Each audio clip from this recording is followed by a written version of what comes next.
नमस्कार, हिमाचल अभी अभी .com का रेडियो बुलेटिन सुन रहे हैं आप। मैं हूं आपके साथ नेहा गुप्ता। इस बुलेटिन में हम बात करेंगे प्रदेश भर की तमाम बड़ी खबरों के बारे में, लेकिन सबसे पहले नजर डालेंगे सुर्खियों पर। बीजेपी ने जारी की स्टार प्रचारकों की सूची। केंद्र से अनुराग के अलावा किसी बड़े नेता का नाम नहीं। चुनाव प्रचार के लिए सांगला घाटी पहुंचे सीएम जयराम। बीजेपी प्रत्याशी के लिए मांगा समर्थन। नेता प्रतिपक्ष मुकेश अग्निहोत्री बोले, परिवारवाद की आड़ में विरोधियों को ठिकाने लगा रहे बीजेपी नेता। हाई कोर्ट ने दिए आदेश, कर्मचारी संघ की सिफारिश पर होने वाले तबादले गैर कानूनी।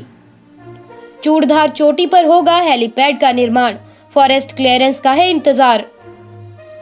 लखीमपुर मामले पर हिमाचल में फूटा किसानों का गुस्सा, ट्रैक्टर रैली निकालकर जताया विरोध। हिमाचल के मंदिरों में देर रात में ही जुटने लगे थे श्रद्धालु, दर्शन के लिए लाइन में लगकर किया इंतजार। याद रखें कि कोरोना का खतरा अभी टला नहीं है। हमारा आप सभी से आग्रह है कि एहतियात बरतें और सुरक्षा के 3 उपायों का पालन करें। मास्क पहने, सोशल डिस्टेंसिंग का पालन करें और समय समय पर अपने हाथ साबुन और पानी से धोते रहें। देश भर में कोविड टीकाकरण अभियान चलाया जा रहा है। अपनी बारी आने पर कोरोना का टीका अवश्य लगवाएं। अब समाचार विस्तार से। आपके स्वास्थ्य का प्रहरी, श्री बालाजी हॉस्पिटल, कांगड़ा, हिमाचल। हिमाचल में होने वाले उपचुनाव के लिए कांग्रेस के बाद आज बीजेपी ने भी अपने स्टार प्रचारकों की सूची जारी कर दी है। बीजेपी के राष्ट्रीय महामंत्री अरुण सिंह की ओर से जारी की गई इस सूची में पूर्व सीएम शांता कुमार, प्रेम कुमार धूमल, केंद्रीय मंत्री अनुराग ठाकुर सहित 20 नेताओं को शामिल किया गया है। इस सूची में बीजेपी के राष्ट्रीय अध्यक्ष जेपी नड्डा व कांगड़ा चंबा से सांसद किशन कपूर का नाम शामिल नहीं है। स्टार प्रचारकों की सूची को देखकर लग रहा है कि बीजेपी हिमाचल में उपचुनाव प्रदेश के नेताओं के दम पर फतेह करना चाहती है। बीजेपी के स्टार प्रचारकों में प्रदेशाध्यक्ष सुरेश कश्यप, सीएम जयराम ठाकुर, पूर्व सीएम शांता कुमार, प्रेम कुमार धूमल, अनुराग ठाकुर, अविनाश रॉय खन्ना, संजय टंडन, महेंद्र सिंह ठाकुर, सुरेश भारद्वाज, वीरेंद्र कंवर, विक्रम सिंह ठाकुर, गोविंद सिंह ठाकुर, राजीव सहजल, सुखराम चौधरी, राकेश पठानिया, डॉक्टर राजीव बिंदल, सांसद इंदु गोस्वामी, त्रिलोक जामवाल, त्रिलोक कपूर व राकेश जामवाल का नाम शामिल है। उपचुनाव को लेकर प्रसार प्रचार का दौर शुरू हो गया है। सीएम जयराम ठाकुर ने शनिवार को मंडी संसदीय क्षेत्र के अंतर्गत सांगला घाटी का दौरा किया। इस दौरान प्रदेश बीजेपी अध्यक्ष सुरेश भारद्वाज, मंडी संसदीय सीट से बीजेपी प्रत्याशी रिटायर्ड ब्रिगेडियर खुशहाल सिंह ठाकुर मौजूद रहे। सीएम जयराम ठाकुर ने कहा कि उपचुनाव के प्रचार की शुरुआत जिला किन्नौर से की जा रही है। मंडी संसदीय सीट से बीजेपी प्रत्याशी रिटायर्ड ब्रिगेडियर खुशहाल सिंह ठाकुर आज आपके बीच आशीर्वाद लेने के लिए पहुंचे हैं। निश्चित ही मंडी संसदीय सीट से बीजेपी की जीत होगी। नेता प्रतिपक्ष मुकेश अग्निहोत्री ने अपने जन्मदिन पर मीडिया से बातचीत के दौरान जहां उपचुनाव में सभी सीटों पर जीत का दावा किया, वहीं सीएम जयराम ठाकुर पर भी जमकर निशाना साधा। मुकेश ने कहा कि सीएम जयराम ठाकुर का अपने स्टीयरिंग पर ही कोई नियंत्रण नहीं है, जिस कारण बीजेपी में खुलकर कलह सामने आई है। बीजेपी परिवारवाद का तो सिर्फ बहाना बना रही है, जबकि इस बहाने वो अपने ही विरोधियों को ठिकाने लगाने का प्रयास कर रही है।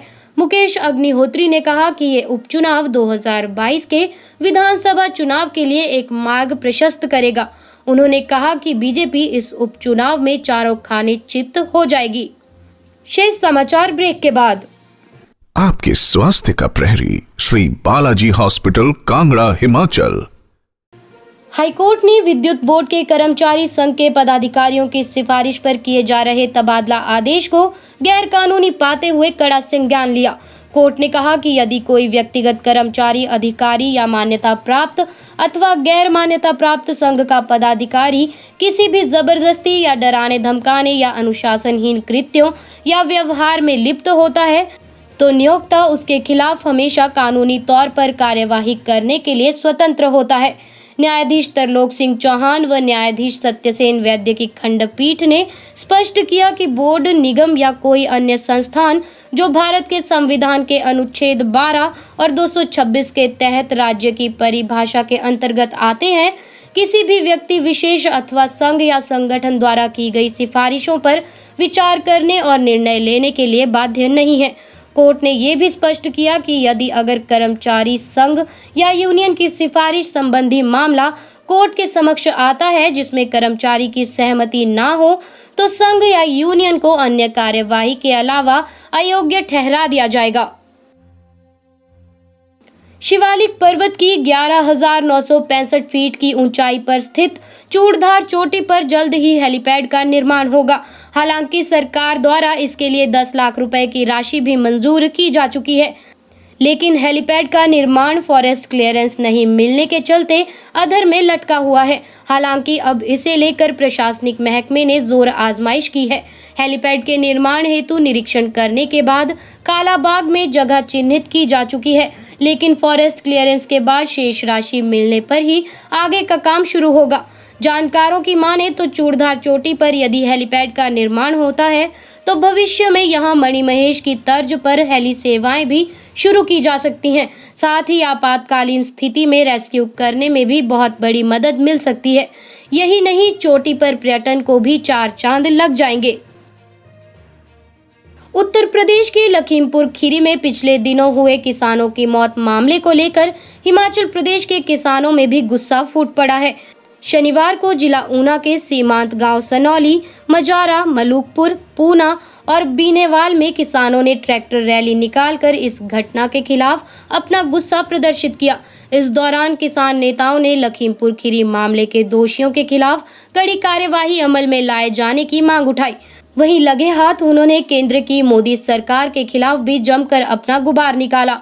इस दौरान किसानों ने केंद्र सरकार को तानाशाह तक करार दे डाला।